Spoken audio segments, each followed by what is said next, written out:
BJP के बोल होंगे गोल, गहलोत ने खोले विपक्ष के झोल। राजस्थान में जीत की तैयारी, क्या सफल होगी गहलोत की पहली पारी?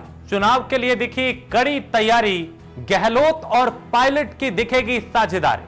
नमस्ते, मेरा नाम राजेश कुमार है। चुनाव शब्द एक ऐसा शब्द है जो पार्टियों की टेंशन और उत्साह बढ़ा देता है। टेंशन इसलिए क्योंकि मन में सवाल होता है कि कौन जीतेगा, और उत्साह इसलिए क्योंकि जीत तो भाया हमारी पक्की ही है। अब जरा खुद ही देख लीजिए, जैसे जैसे विधानसभा चुनाव नजदीक आ रहे हैं वैसे वैसे पार्टियों में खलबली मची हुई है। अशोक गहलोत दावा ठोकते हैं कि राजस्थान में अब की बार कांग्रेस की सरकार, यानी वो कांग्रेस की सरकार बनने का दावा कर रहे हैं। और वहीं बीजेपी अपने गुणगान गाती रहती है, अपने समीकरण बना रही है, और भाइयों और बहनों हमने ये किया, हमने ये दिया।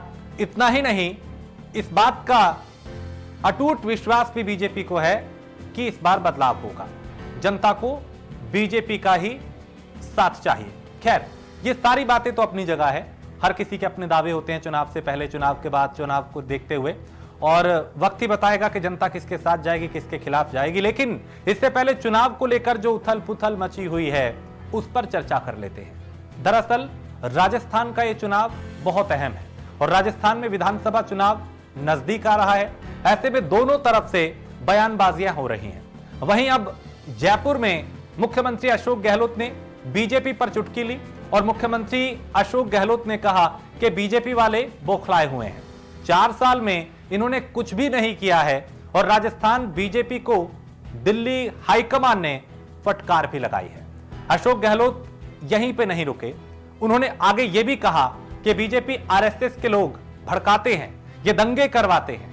हम लोग गाय के नाम पे वोट नहीं मांगते, राजस्थान में हम हिंदुत्व को एजेंडा नहीं बनने देंगे। इनके सभी कारनामे सामने आ गए हैं, इनका एजेंडा नहीं चलने देंगे।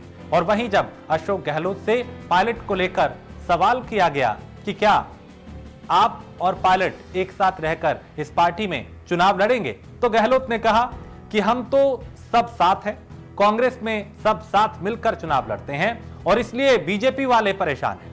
मुख्यमंत्री ने यह भी कहा कि राजस्थान पॉलिटिकली शांति प्रिय राज्य है, यानी राजनीतिक लिहाज से राजस्थान शांति प्रिय है। और वहीं अब अशोक गहलोत का प्लान है कि पहले अब उन नेताओं को दरकिनार किया जाए जो लगातार चुनाव हार रहे हैं और अपनी सीटों पर दूसरों के लिए जगह खाली भी नहीं कर रहे हैं। मुख्यमंत्री अशोक गहलोत ने अब ऐसे नेताओं को संन्यास ले लेने के संकेत दे दिए हैं। गहलोत ने उनको दिल पर पत्थर रख जिताऊ चेहरों के लिए सियासी जमीन खाली करने की नसीहत दे डाली है, और इससे इस दायरे में आने वाले नेता चिंता में डूबे हुए हैं। वहीं कोटा की रामगंज मंडी सीट से पूर्व मंत्री रामगोपाल बैरवा एक बार फिर कांग्रेस से टिकट के लिए दावेदारी जता रहे हैं।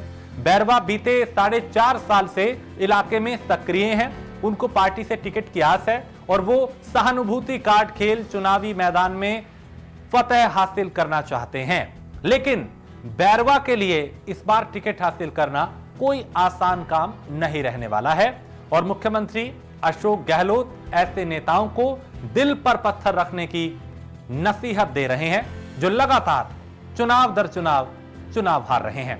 गहलोत सरकार रिपीट नहीं करा पाने के दंश से छुटकारा पाना चाहते हैं, लिहाजा वो हर हाल में पार्टी को सत्ता में लाने के लिए वो तमाम जरूरी कदम उठा रहे हैं जो जरूरी हैं, ताकि सूबे में फिर कांग्रेस की सरकार बन जाए। इसलिए नेताओं से लेकर कार्यकर्ताओं को दो टूक शब्दों में गहलोत नसीहत दे रहे हैं कि जीतने की गुंजाइश हो तो ही दावेदारी करो, जिताओ, नहीं तो मैदान खाली करो, यानी अगर जीतने की गुंजाइश हो तभी आओ। अब विधानसभा चुनाव पर, यानी विधानसभा चुनाव सिर पे है और पार्टियां भी पूरी कोशिश में जुटी हुई हैं। भले ही पार्टियां इस चुनाव को जीतने के लिए तमाम कोशिशें कर रही हों, लेकिन जीत तो आखिर में उसकी ही होगी जिसे जनता चाहती है। देखा जाए तो जैसे भगवान के पास हमारी किस्मत की डोर होती है, ठीक वैसे ही सभी पार्टियों की डोर अब जनता जनार्दन के हाथों में है। तो राजस्थान में किसकी सरकार बनेगी आने वाला वक्त बताएगा, और चुनाव के नतीजे बताएंगे कि जनता किसके साथ गई और किसके खिलाफ गई। लेकिन चुनाव से पहले हर दल और हर नेता के अपने दावे हैं। देखना होगा किसके दावे सही साबित होंगे। हमारे चैनल को लाइक करें, सब्सक्राइब करें ताकि राजस्थान की हर छोटी बड़ी खबर सबसे पहले आप तक पहुंचे।